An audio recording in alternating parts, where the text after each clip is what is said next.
Hi everyone and welcome to this week's episode of Like, Share, Follow. And this week I have the amazing Laura Goldsworthy, who is a social media and marketing consultant at Dash Social. Welcome, Laura. Hi, Karen. How are you going? Yeah, good. And so we were just sort of reminiscing that it's probably been about this time last year since I saw you in our social media management class at USC. Yeah. So you graduated earlier this year. Yes. Yeah, so about a month ago. Yeah. Oh, okay. And so tell me what you've been doing since then. So I've picked up a bit more at work now that I'm not at uni. So I'm at Dash, and that was from my internship that I did through my degree, and that was part of the social media major. So that was a really great opportunity. Learned a lot. They learned to trust me, and I've had an amazing time, and now that's my job. So yeah, it's been really good ride, and learning and having that mentoring was great. So what sort of things do you do as part of your role at Dash? So I manage accounts, so mainly with Instagram, Pinterest, there's TikTok, Facebook, that's sort of my area. We do a lot of LinkedIn as well, but I'm not the main person for that, but I do sort of do a bit of that. But yeah, it's really communicating small businesses' voices and making sure that they reach their audiences and things like that. Excellent. And so what do you think set you apart from other graduates or interns who may have interned at Dash before to be taken on in a paid role? I think I was quite motivated to learn on the job. So I was quite putting new ideas into the role as well, going, we could be doing this. And just, I think if you have that type of motivation and attitude, it changes everything. So I think being a real go-getter, and there's what's the worst that can happen? You're just going to be told no, or, but it's seen as a positive. It's not really seen as a negative to be I'm trying to make the business better and grow. And I think, you don't want to be a cookie cutter in your approach of things as well. So yeah, I think it's really important just to have that sort of ambition and to make sure that you're the best employee for both your customer, your boss, and also yourself, to make sure you love what you do. So. Absolutely. And I remember that as part of your internship, I remember that you were actually going out and pitching to clients. I was so proud of you by doing that, because normally it normally takes a little while before agencies will let you do that. But you were getting such amazing experience while you're still studying. Yeah, and I think that was the trust in what I sort of gained as well, and just the trust between both of us as I was the brand as well, and I really was passionate about it, and I just wanted the best for it. And that's you got to put your head down and make sure you love what you do. And yeah, it was really amazing experience that I didn't think was going to happen, but yeah, it happened. So it was and really now you pitch all the time. Yeah, it's sort of my job too. Yeah. So, yeah, no, it's funny how that was a really cool experience, whereas now we're doing that all the time, having meetings. And before I was really nervous, and now it's oh, there's a Zoom call at 11 or so and so, and it's not this big rush of emotions trying to get on to do a big pitch or something like that. So that's really cool. Your confidence grows. That's great, because pitching can be very daunting for a lot of people. So it's amazing that you're so confident with it now. Oh, don't get me wrong. I still get a bit nervous, but it is what you do get used to it, and you do gain your confidence, especially with the trust, when people really believe in you. So that's always amazing. And so tell me, what's been some of the best career advice that you've been given? Well, the best career advice was probably given to me when I was going into uni. So I really struggled to know what I wanted to do, and I didn't think that was an okay mindset. I was quite oh, everyone has this big dream and everything like that. And I think you don't have to have a big dream to be successful. I think if you put your head down and be passionate and dedicated, to the short-term goals, and really make sure that you work with whatever's in front of you, because you don't know where you might end up. Like, you don't sit around and wait for something to fall into your lap. Just make sure, you know, you're working hard, keep your eyes open, because that's how I came into social media, and that's what I personally think I'm good at and what I really love to do. So marketing and social media wasn't on my mind when I sort of first left school or university. I was just going into a degree and going, okay, you know, I'll find my way. And that's really how it came about. And you become passionate when you find your way a bit more. So I think it's okay to give yourself a bit of a break, and it's not a big movie. You don't have to have this dream since you're 5. You can readjust and rework. So yeah. Oh, absolutely. Because I mean, I would never have imagined that I'd be doing now what I'm doing now. Like I had exactly. You know, it's amazing where life takes you. Yeah, 100%. And like, you know, when I was in school, social media was being introduced, and, you know, I wouldn't have thought it would be my job. It's just something that was there. Whereas now it's like, it's not just a personal platform, it's for businesses, it's for everything. It's amazing. So yeah, once you really learn what you like and what you can grow in, I think that's really important, and that's what matters at the end of the day. So take the pressure off yourself. Yeah, that's great advice. And tell me, at university, what did you find that's been really helpful to you now that you're out working in the field? I think the biggest thing that I learned that I valued from was making sure that we had that experience. Like, you know, you can be textbook smart, you can do all that, but if you're not in the job and you're not learning as you go, because you really, in this type of industry, you learn as you go, everything is changing. And if you don't learn to adapt and change to what each individual client wants, I think that's really like critical to the role to be successful. More successful for the client than yourself. Make sure they're successful first, not yourself.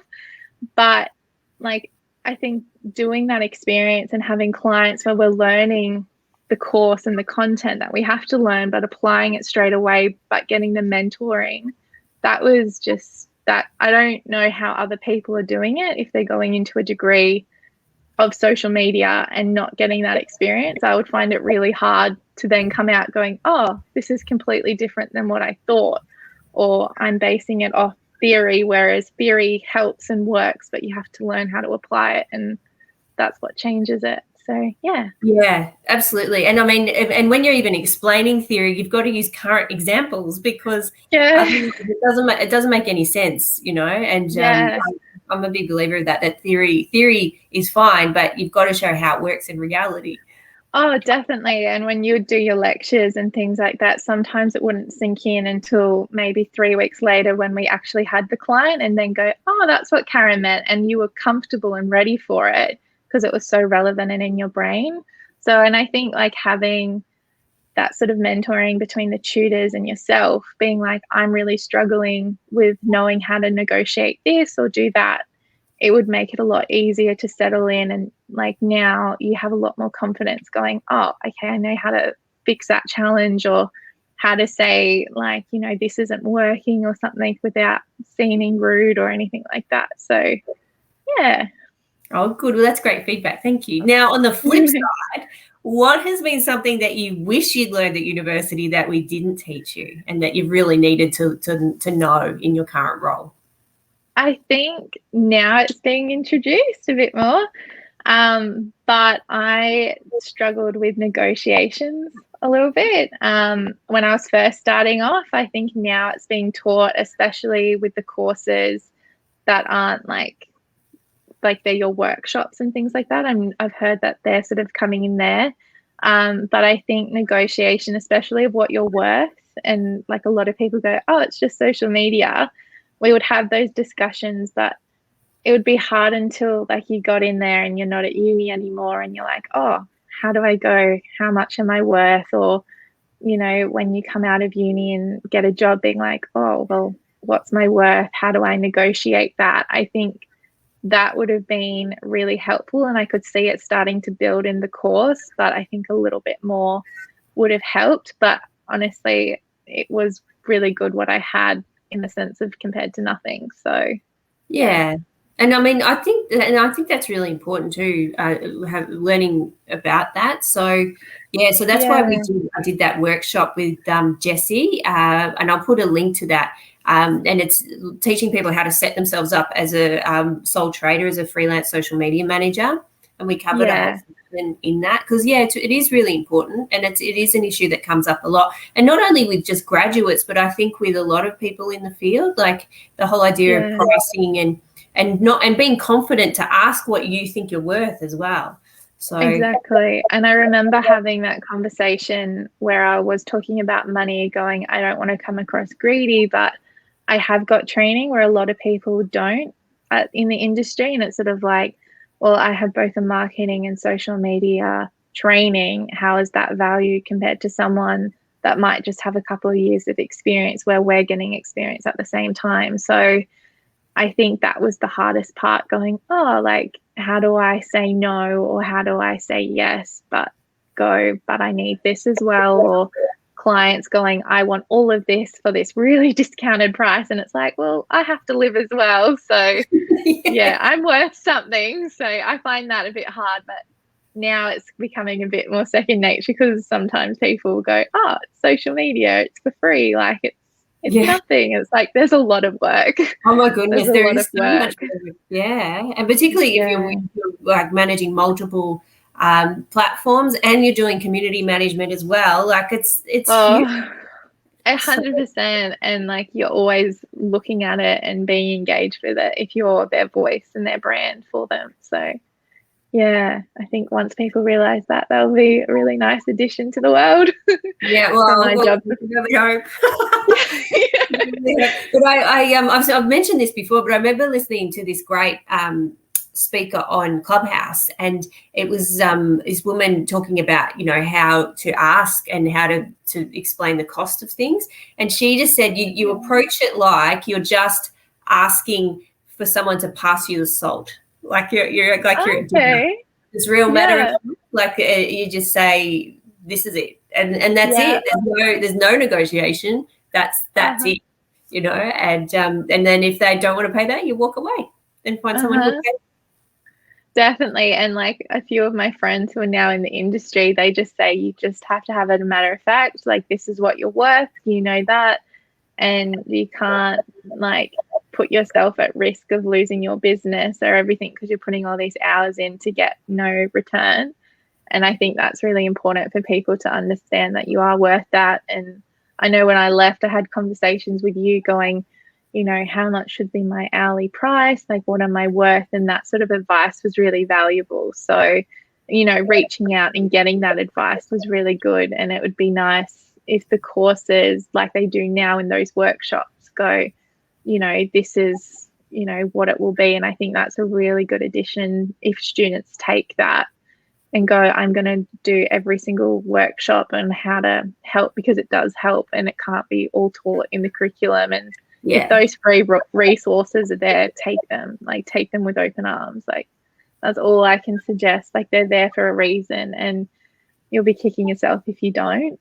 Like you really regret it. Some students who went to the workshop or have watched it, they've actually done it. They've actually set themselves up, and now they have clients, and they're doing really well. So and you can do that at uni. It's great. Like you learn as you go. Plus you can message yourself going, hi Karen, like I don't know what I'm doing here. Like how do I suggest this? Like it is really good if you can do it at uni and you can get the help. Well, you can still contact me when you're not. I still do. Please help. How do I get this? Yeah. No, but it's really important to make those relationships at uni as well, like not just with your peers, but with lecturers, because really they are training you and they want you to succeed, like yourself. Like I know we sometimes chat or interact on LinkedIn, and it's really nice having that support and, you watching out for me going, oh, you're really going well. Like it's really going well for you. It's really nice to go, oh, I wasn't just a number at uni. You actually know what I'm doing, and that boosts your confidence as well. So I actually made a TikTok about this very topic today. Oh, really? Because I really said, like, I did like earlier in the week, I did like 3 or 4 tips for starting uni, and one of them was to introduce yourself to your lecturer or your tutors so they know who you are. And someone left a comment going, isn't that like brown nosing? No, not at all. I just said, well, it depends how you do it, but no. Yeah, true. Yeah, just respond to an email and say and introduce yourself and that you're looking forward to the course and I explained that like if we don't know who you are and there's an opportunity that you would be perfect for, we don't know we can't give it to you. So I'm not a matchmaker, I get businesses and agencies coming to me saying we need someone like this, and if I know you and your skills, I'll just put you together. It's that simple. Exactly. And I think, like, obviously there is a bit of a line with it, but I think if you really engage with your lecturers and tutors and everything like that, even your peers, the connections that you make while you're at uni can be really, really beneficial.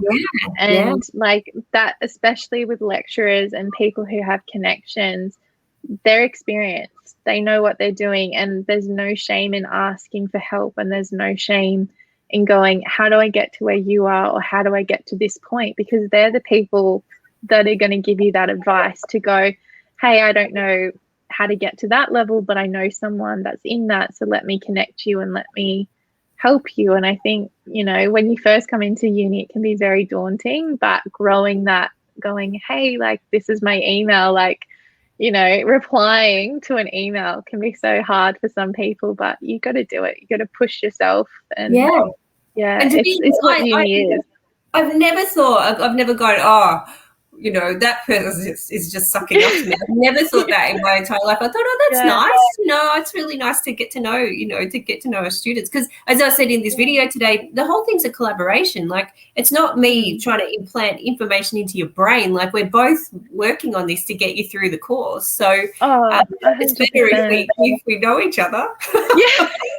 Well, I remember I reached out to you, and it was when we're in lockdown, because that's when I sort of finished the course. And I think if I didn't reach out to you, I would have had it's different when you're on Zoom and online. And I feel for the people that went through that too, if they didn't reach out, because you might be going, I'm really struggling to understand this because I don't feel like I can ask in front of everyone. And you've just got to ask the questions. And if you're not comfortable in front of everyone, there are resources there and there are supports there to help you through. Like, you aren't there just to, dictate and then give a grade. You're there to actually support us. And I think once that sort of perception sort of clears a bit, it would be really beneficial for students to go, they actually are someone that I can talk to and understand about this career a lot better. So, I think that needs to be considered. That's great advice too. So now I'm going to ask you to share something that, when in our social media management class, when you did it, remember we'd have our work in progress meeting, and every week someone had to bring some new idea or tip or tool or platform change that they could share with everyone relating to social media. So I'm going to get you to do it again. So what is something you've discovered in the last 2 weeks that you could share? So I have this really big passion for protecting young people online, just because I grew up with social media and I understand the mental health stuff, or the predator side to social media. I think it's a great tool, but there are gaps in it that we need help in. And Instagram and Facebook are trying to make it safer for younger people. So a more private experience. So there are 3 main things that they're doing. Is defaulting younger people onto a private account if they're under the age, I think, of 16 or 15. So you can change it to be a public profile, but they're finding less people are changing it once they are private. And I think that's really good because there is that need for it. And it's making it harder for potential suspicious accounts to find younger people. So on the find, like the search pages, which is really good because, young kids are dancing and stuff like that on TikTok and Instagram. And I think there has to be that level of control and responsibility because you're seeing more and more legal cases and law involvement getting involved. So I think that protection for them, because I don't think they understand what will be going on, and bullying, that sort of thing. Yeah. And the other thing is that they're limiting like the amount of access that ads will be getting to them. So digital marketing, we have to change our techniques and stuff like that. So if it is for a younger person, it is really directed at them. It's not just this wide range that they can see everything. So I think that's important in the steps of where social media was going to readjust and realign for younger people and their mental health and their protection. Like, it is a big world, and I think the more that they can understand and adjust to that, I would have valued that as a younger person myself, those protections, and I think my parents would have preferred that. So I think those three, and I think it only came in yesterday or something like that, but you know, I think that would be really interesting, especially from the marketing perspective of how that will sort of pan out and how we have to readjust as marketers for younger people, going, how do we market to them ethically and everything like that, and challenge those sort of mindsets. So I think that's really important. Like, that's sort of my tip. Absolutely. Because I think like before it was sort of up to, they just left the onus on the user. No matter what age, you know, and on the parents, and a lot of the parents, they just can't keep up with all the changes, you know, because their focus. So it's been really hard for parents, I think, to be across everything that their kids are doing online. So it's good that the platforms are starting to think in that way and take some responsibility to sort of help things too. Yeah, and it makes the platform look better all round. Like, if they're making those efforts to change and to modify based on the feedback, it'll make people stay on the platforms. And that's what we sort of want as social media managers. We want them on the platforms and we don't want them to be scared. So if they have a safe environment, that's really great. Their parents can be on, we can all be on this platform and it be a safer place. And I think that will be a better outcome long term. I think there could be some tweaks made, but I think it's a step in the right direction, and I think it's a really good call on their behalf. So, absolutely. Now, moving on with questions, I want to know, what is some advice that you could share with emerging professionals, so those still at university or those just out, advice to help them succeed in their careers? I think you just got to be passionate. I think that's where it all comes down to, the passion and motivation in, you know, you might be doing a really tedious and repetitive task. Like, you might be like, oh, month after month, I'm just scheduling content. Like, it's just the same thing over and over. And they think being a social manager is a really frivolous lifestyle and you have all these luxury cars and bags and, you know, you can have that, but at the end of the day, you have to work hard. Like, you have to be in it and you have to be all over it, and you have to be a really good communicator, because you are the brand. You're not going to be yourself on there, and you have to understand what language and what visuals and graphics work best for your clients. And I think if you're passionate and understand your clients and you're motivated to go, okay, I'm going to do this again this month, but I'm going to change it up, and you're going to make it interesting for yourself, you are going to grow and you are going to get the positions that you want to do. But you are graduating, like, you are still at uni, so you have to put that into perspective. Like, I'm probably going to grow in a few years and be in a different spot in my life, but I think knowing that and going, I'm going to enjoy where I am at the moment and learn everything I can and have the support around me to do that. That's probably what you need to put into perspective, because everyone wants the long game. Like, not the long game, they want the long term. Like, they want to be that person with all the bags or anything. And it's like, it's not that. It's going to be that in a few years, maybe. Yeah. So be patient and put in the work. What I've learned is that success really, it comes over like, sometimes it happens, it just blows up, it happens, but that's very rare. Normally it's like the small increments of effort over the long term, and that's the key. That's being patient and consistent. Yeah, and you are an academic if you're at uni, and you got to understand that that takes time to get to the end of the degree, and you are putting in 3 years to get there, and it is worth it. And so put your head down, learn everything you can, and then you can enjoy your job and not stress that you don't know things as much. You can just keep up to date. So put your head down, work, and that's the best thing you can do for yourself. Ps get degrees, but HDs might get you opportunities in the long run. Yeah, that's great advice. And the most important question of the whole show is, who do you like, share, and follow? So I got 3 examples for this one. So I really like this marketer called Michelle Battersby, and so she's a marketing person. She's someone that I really aspire to. I think she has really great marketing and social media perspectives and advice.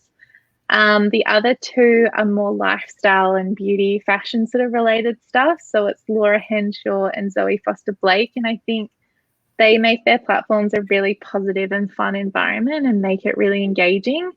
And that's what I really like to follow and interact with. And that's what I like to look at on my downtime. So, yeah, they're sort of my little tips, and they give me advice and stuff like that. Maybe you could tag them or their accounts in the comments, so then other people can follow them too. Definitely. Excellent. So we've come to the end of the questions, but one final question. Do you have any final thoughts to share with people watching? Not so much. I think I've got everything out, but I think if you just, like, no matter what your career, you've got to just make it like an enjoyable experience. You've got to love what you do, and that's where your passion and everything comes from. And I think once you find that and find your groove, and it's okay to readjust, I think that's where you'll love your job and you'll love what you do. So, yeah. Excellent. Well, thank you. And we've had some comments. So Rob Wilson's been watching, and he said, Laura, congratulations on your flourishing career, and that you have insightful comments regarding the importance of being adaptable in a fast-evolving field. Don't we know it? And, he commends your dedication to protecting young people from social media predators. Yeah. That's a little hobby on the side, I guess. Bit of a passion project. It's so important. Like, it really is. Yeah. And if you're in that industry, you know, it's good to keep an all-rounded experience, not just focus on like the one thing. So yeah. Oh, cool. Well, thank you so much. And on our next episode, where we have Kim Gebby, who is a freelance social media manager, and Kim, she finished a degree, and then she did we've now got an undergraduate certificate in social media, and so she finished her degree and thought, I'll just do that, and so she's going to talk about that. So that would be great. Yeah. So thank you so much, Laura, and and thanks everyone for watching, and I'll see you next week. Bye. Thanks.